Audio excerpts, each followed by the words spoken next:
welcome to the Old Time Radio Westerns. I'm your host, Andrew Rhines, and let's get into this episode. This episode's going to be Challenge of the Yukon. Original air date is January 18th, 1950, and the title is The Long Trail. Let's get into it, and I hope you enjoy. Now, as gunshots echo across the wind-swept, snow-covered reaches of the wild Northwest, Quaker Puffed Wheat and Quaker Puffed Rice, the breakfast cereal shot from guns, present the Challenge of the Yukon. It's Yukon King, swiftest and strongest lead dog of the Northwest, blazing the trail for Sergeant Preston of the Northwest Mounted Police in his relentless pursuit of lawbreakers. On King, on Huskies! Gold discovered in the Yukon. A stampede to the Klondike in the wild race for riches. Back to the days of the gold rush, with Quaker Puffed Wheat and Quaker Puffed Rice, bringing you the adventures of Sergeant Preston and his wonder dog, Yukon King, as they meet the Challenge of the Yukon.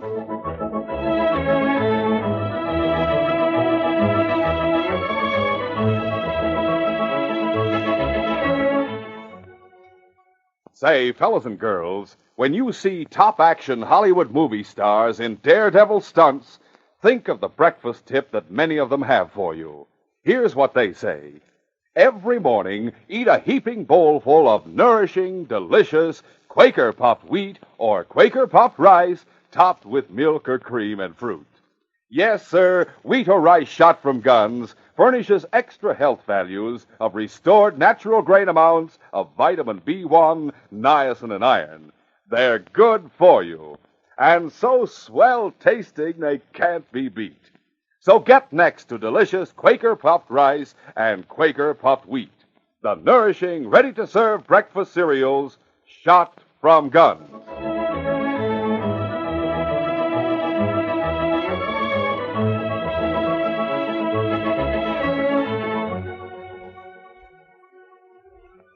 John Taunton sat alone at his son's bedside. The boy's eyes were closed, and his breathing was scarcely noticeable. John watched his face closely. The old man's eyes never wavered, not even when he heard dogs barking outside the house, nor a few moments later when the door of the bedroom opened and a tall, broad-shouldered sergeant of the Northwest Mounted Police stepped into the room. Hello, John. Oh, hello, Sergeant. Sit down. Thanks. He's dying. Let's hope not. The doctor must have told you. We said there was still a chance. No.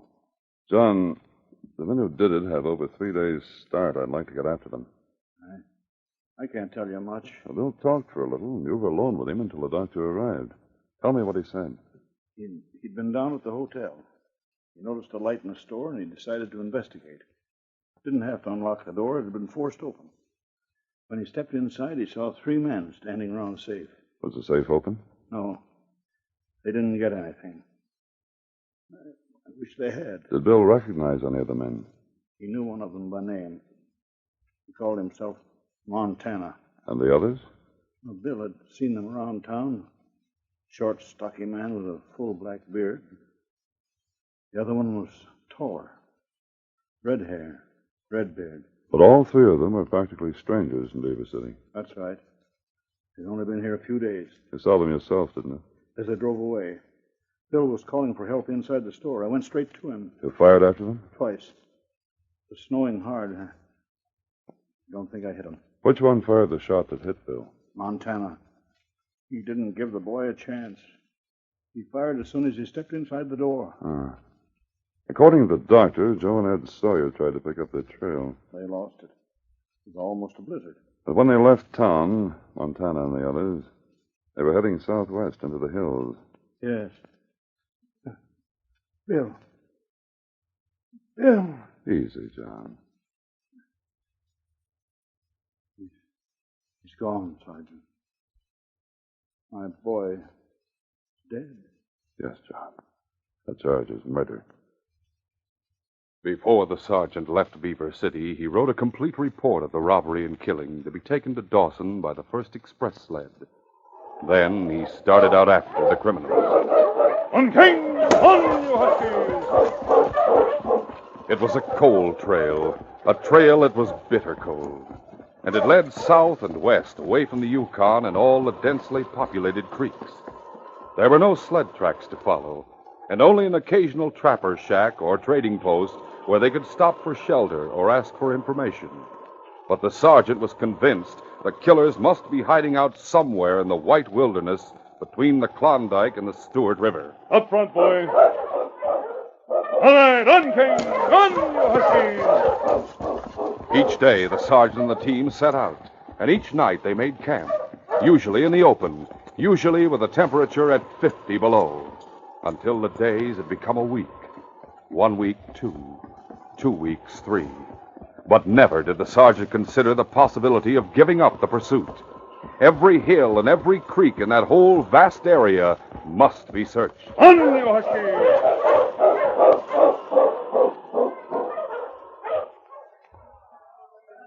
It was nearly a month after the shooting at Beaver City that two young Chichacos were sitting at a corner table in the Monte Carlo Cafe in Dawson. We're just too late, Clint. We might as well admit it. Oh, not yet, Denny. Maybe another strike. Not in the Klondike. Every creek's been staked from mouth to source. Oh, we've got plenty of money. We can afford to stick around a while. But what's the use? I've seen all of Dawson I want to see. Now, the best thing for us is to save our money and get back to the States. Beg pardon, gents. Couldn't help hearing what you were saying. A disreputable-looking sourdough had been edging closer to the table, and now, without waiting for an invitation, he pulled up a chair and sat down. You can take the word of an old-timer that you're all wrong. I can tell you where there's plenty of gold left in the Klondike. Yeah, so can I on the Bonanza and the El Dorado. All I said was that all the good ground has been staked. No, son, no. I can name a creek that hasn't been worked at all. There's one spot on it that's loaded with gold. Well, then why haven't you staked a claim there? Well, I'm too old to work it. That's no reason for not staking. Well, you got to work a claim, you can't hold it. That's why I never filed on it. It would just start a rush, and then where would I be? No, I've been hoping I might find some young fellow who was strong and had some money who'd go partners with me. There must be plenty of them around. Take me and Denny, for instance. You wouldn't believe me if I told you about this creek of mine. You'd just laugh it off like the rest of them. Now, wait a minute, mister. Why don't you give us a chance? You mean you're interested? Of course we are. No, I'm too old to take you up there. Country's too rough. Well, you could draw us a map. Yeah, that's right, I could. But you need a lot of money. The way prices are now, not only food and dogs and sleds, but special equipment, too. What kind of special equipment? A boiler's the main thing so that you can thaw out the ground with steam. Well, I saw one of those contraptions down at the trading company yesterday. Yeah, I seen it myself, and it cost $2,000. You'd need an extra sled to carry it and an extra dog team. What would you say if we told you that we had the money to swing the deal? I guess I wouldn't believe it. Well, it's true, though. You're looking for partners, but what's your name? Baldy Spencer. Oh, I'm Clint Adams, and this is Dennis Gardner. I'm glad to know you, Baldy. man. Let's talk business, Baldy. I'd only want 10%. If the gold's where you say it is, we'll count you in for a third. Oh, I wouldn't deserve that much with you doing all the work and putting up all the money. A third it is. Maybe you're promising a lot because you don't intend to give me any. You wouldn't have to, you know. We'll draw up an agreement. Now, that's more like it. Well, come on over to our hotel room. We'll do it right now. Sure. Right. There's no time like the present.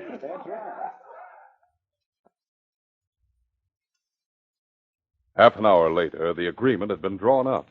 Clint and Denny signed both copies and pushed them over to Baldy. Now you, Baldy. You write my name. I just make my mark. It's neater that way. Okay. There you are. There. And there. Yes, sirree, that does it. Now we're partners. And now you can start telling us where the creek is. Draw your map while I do it.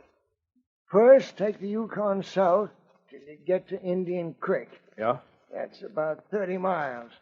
Then you turn east. You follow the Indian for nearly 70 miles. You'll see a high mountain to the south. Mm-hmm. Just when you're opposite it, you'll find a creek flowing into the Indian from the north. It's called Wolf Creek. It's the right fork you want. Sourdough Remember continued that. with his Don't detailed get off the instructions trail. for reaching Wolf Creek. When he had finished, his new partners asked him question after question. He had only one warning. All I ask you is that you don't tell anybody where you're going.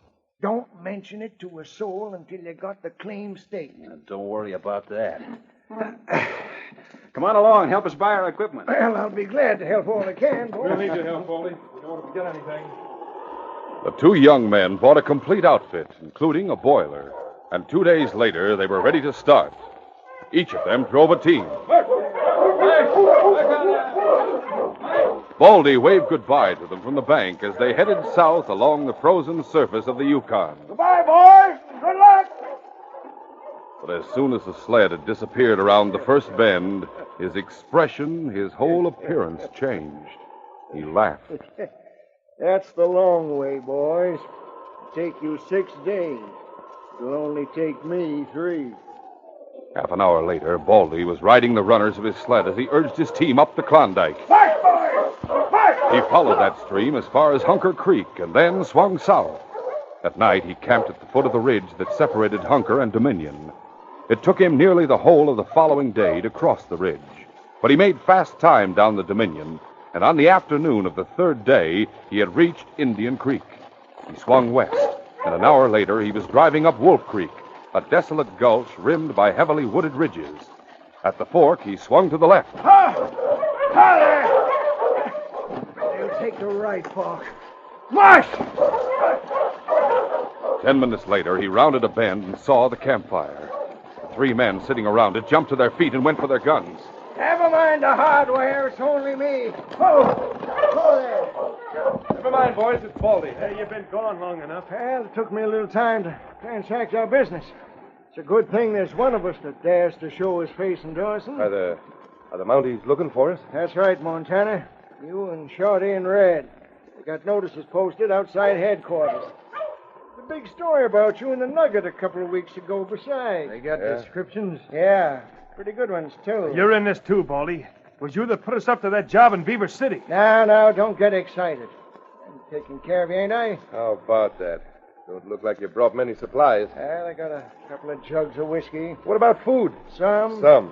You want us to stay here the whole winter and wash out gold? You won't find a safer place than Wolf Creek. How are we going to live without food? It's all been arranged, Shorty. Food and equipment's on its way. Plenty of food and equipment. Even a boiler to make your work easy.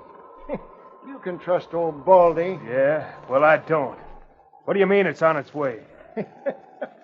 One of my better ideas, if I do say so. A couple of young Chicharcos are bringing the stuff up. What? Bought and paid for it themselves, too. They'll be here in about 3 more days. Why, you dirty All nut. right, Red. I sold them on the idea that there was plenty of gold here. Up the right fork, I said. They'll be making camp just over this hill in 3 days' time. And if they see us? What can they do about it, Red? You're not going to let them tell anybody you're here, are you? Yeah, I get it. Good, Montana. I'm glad. We get rid of them and take the supplies. Unless we decide to let them work for us a while, we can always get rid of them, Montana, after they stop being useful. We'll continue our adventure in just a moment.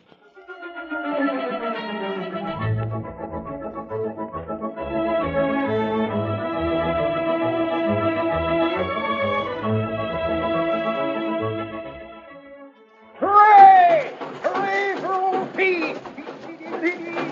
I've struck it rich!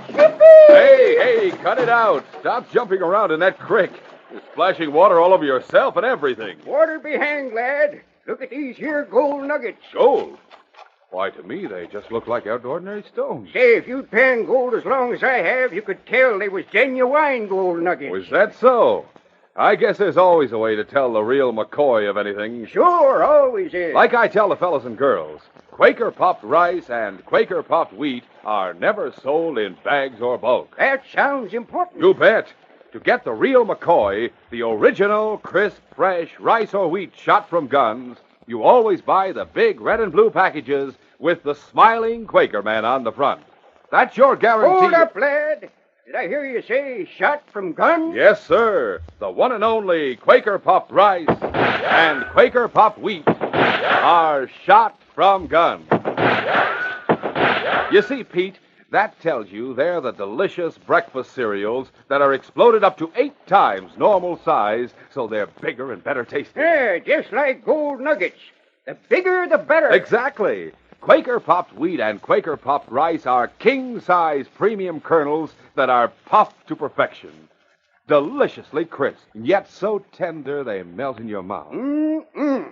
Sounds tasty. Why, I just wish you could taste the delicious nut-like flavor of Quaker Popped Wheat or Quaker Popped Rice. Well, what are we waiting for? Now, let's go. All we have to do is pour out heaping bowlfuls of Quaker Popped Wheat or Quaker Popped Rice. Then top 'em with lots of milk or cream and fruit.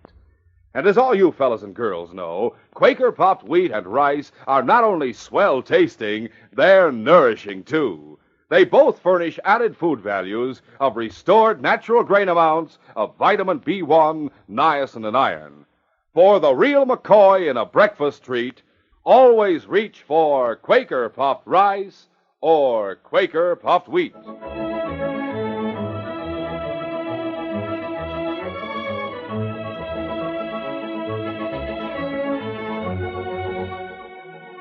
Now to continue. Sergeant Preston's methodical search of the territory between the Klondike and the Stewart River finally brought him to the headwaters of Indian Creek. As he started west, the sky clouded over and the wind rose. It was 40 degrees below zero, and the signs pointed to a blizzard, so he made an early camp. By the time the storm broke, he had constructed a windbreak of pine boughs that protected the dogs, himself, and the campfire from the howling wind. It was pitch dark. Nothing could be seen beyond the circle of light cast by the fire.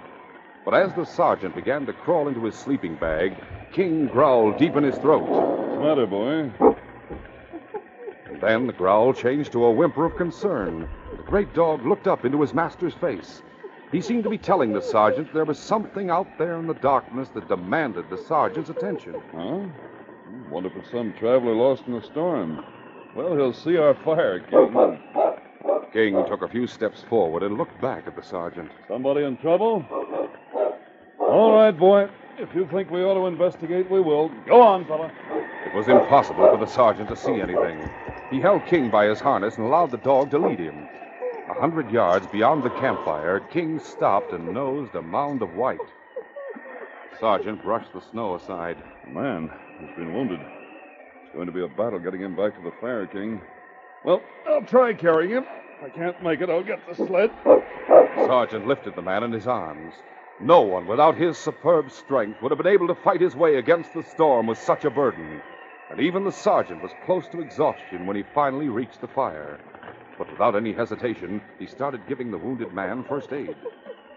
Shot in the back, just below the left shoulder blade. Couldn't have walked far with a wound like this. That means that whoever shot him somewhere close. Keep watch, boy. I don't think he'll die, though. Way to the left of the heart, and his pulse is strong. Probably knocked out by exhaustion more than the wound. The sergeant had cleaned the wound and was preparing to bandage it when King growled a warning. Somebody out there? Well, I can't stop this now. A command rang out from the darkness. Open your hands. Steady, King. The sergeant was wearing trail clothes, caribou shirt, trousers, parka, and mucklocks. There was nothing to identify him as a member of the force, and for the moment he decided to remain incognito. I said put him up. Make a fine target there in the light. We'll have to wait until I finish with this bandage. Take your gun out of its holster and throw it this way. Hurry up or I'll shoot. The sergeant obeyed and continued with his work. He didn't look up when he heard the man's footsteps and realized that he was standing directly behind him. Who are you? What difference does that make? Answer my question. You tell me your name, and I'll pick a different one. Pretty cool custom, huh? In this weather, it's easy. Smart, too. You said that. I didn't. Well, I'll show you how smart you are. I'll put a bullet through your head. No, you won't. No? If you had nerve enough to do it, you wouldn't talk so much about it. What's the matter? You've already shot one man. I didn't shoot him. You gonna die? As he spoke, the man leaned forward, his hand with the pistol and a little to one side. The sergeant moved fast. He grasped the man's ankle and jerked upward. The man toppled backward. He pulled the trigger, but the shot went high, and before he could shoot again, the sergeant had a heel on the man's wrist. Calmly, he twisted the pistol from the man's grasp. Oh, you're covered. What's more, you're under arrest in the name of the Queen. You're a Mountie. Now who's being smart? Come here. Let's see how these handcuffs fit. I haven't done anything. So far, I'm only charging you with attempted murder. But who can tell? You might have been more successful other times. Red hair, red beard. When were you in Beaver City last? I had nothing to do with it. Then who did shoot Bill Taunton? I swear I didn't do it. You'll get your chance to swear before a judge. Where are the others? I don't know what you're talking about. What is it, King? Oh, I see. Our patient's showing signs of life. Come on, Red. Hello. Don't kill me. Not a chance. I wouldn't think of wasting that bandage I put on you. Who are you? Sergeant Preston, Northwest Mounted Police. Sergeant Preston. Who are you? Denny Gardner. Oh. It's Red you've got. You've captured me. Where am I? In my camp. I found you out on the trail. Remember, I ran as far as I could. Where from? Wolf Creek. When the storm broke, I thought I could get away, but Montana saw me. He shot me, but I kept on running. You were being held prisoner? That's right. Oh. Clinton, he's still back there. How'd it happen? Paulie Spencer. He told us there was gold on Wolf Creek. Yes? We bought supplies and equipment and came up here. They were waiting for us. They were going to make us dig gravel for them and gold. The end of the trail. What? The men with Baldy. There was Red here, Montana, and a short, stocky man with a black beard? Yeah, Shorty. I wanted for murder. I've been trying to find him. How strong are you, Denny? I don't know. I guess I'm all right. Could you shoot a gun if you had to?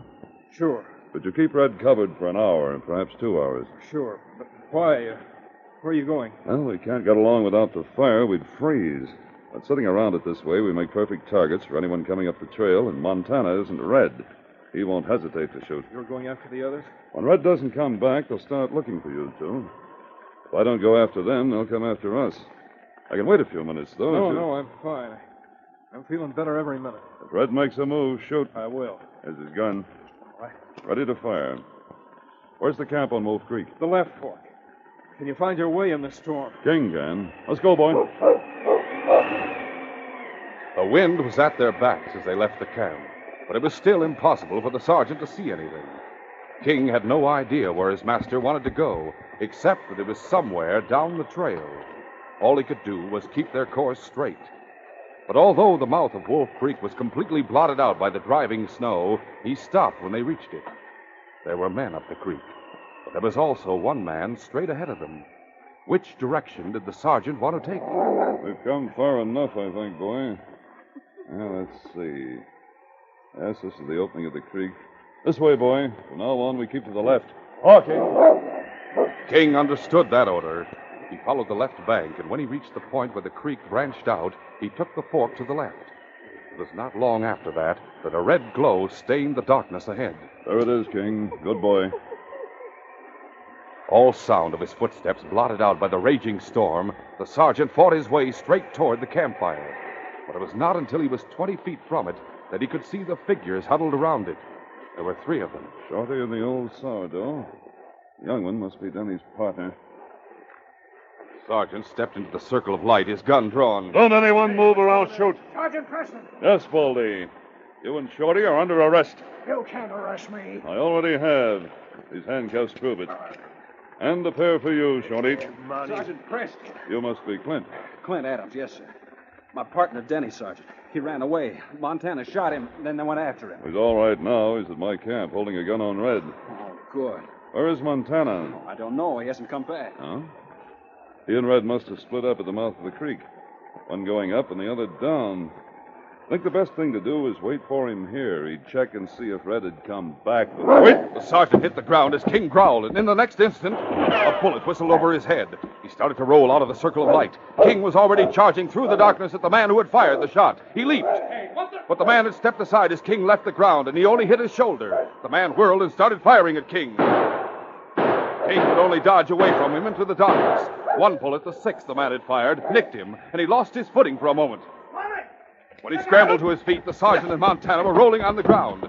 The sergeant had realized Montana's gun was empty, and not wanting to use his own because of King, he had charged the killer and wrestled him to the ground.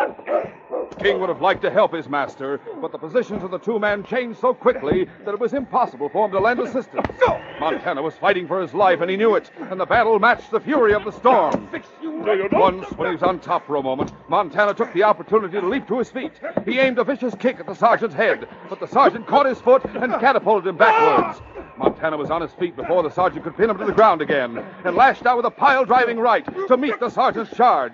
The sergeant dodged it and countered with the right of his own. Then, hardly able to see each other in the roaring darkness, they stood toe-to-toe and slugged it out.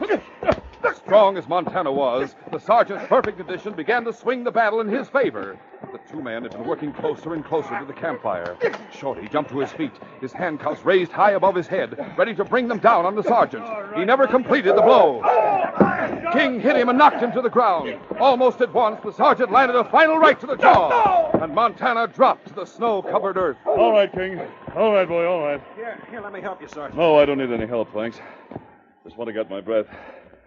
Tell my dog something. Something he deserves to hear. Yes, King, good work, boy. What? Wait a minute. One of Montana's bullets hit you, boy. Is it bad, Sergeant? No, it only grazed him. I'll fix it up shortly and pick up our other prisoner. Deliver all four of them to the jail in Dawson and call this case closed.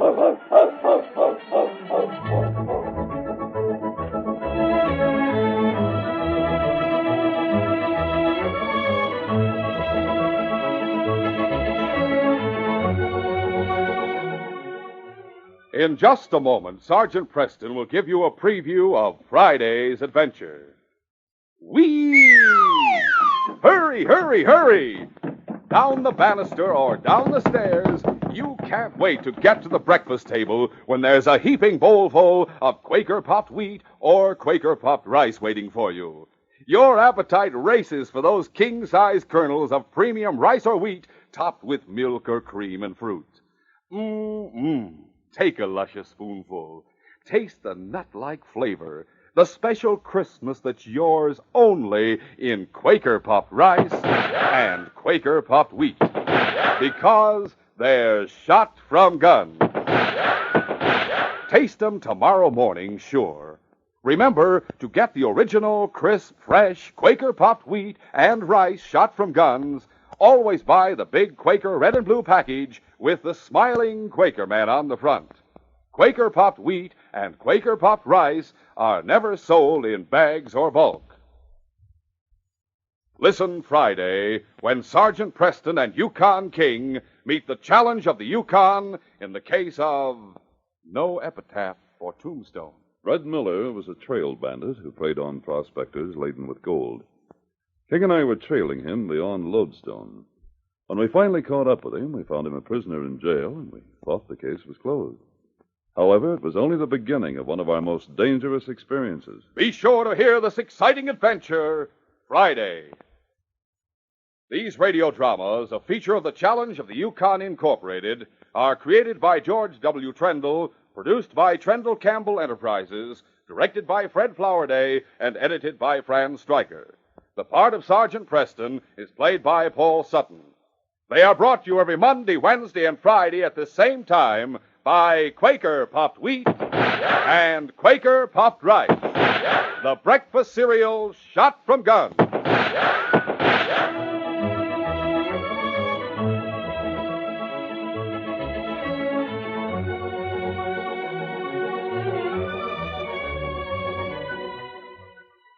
Remember, for delicious hot breakfast, enjoy Quaker Oats. The giant of the cereals is Quaker Oats. Delicious, nutritious, makes you feel ambitious. The giant of the cereals is Quaker Oats. And here's why Quaker Oats is called the giant of the cereals. There's more growth, more endurance in oatmeal than any other whole grain cereal. So make your hot breakfast nourishing Quaker Oats. Quaker and Mother's Oats are the same.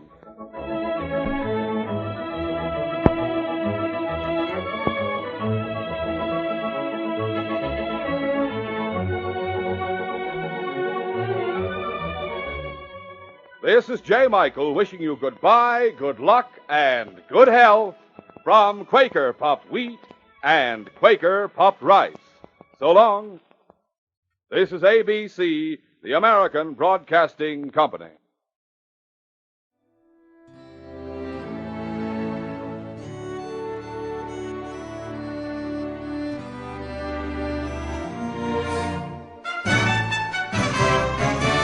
This has been a presentation of OTRWesterns.com, and we hope you enjoyed. Please take some time to like and rate our shows in your favorite podcast application. Follow us on Facebook by going to OTRWesterns.com/Facebook.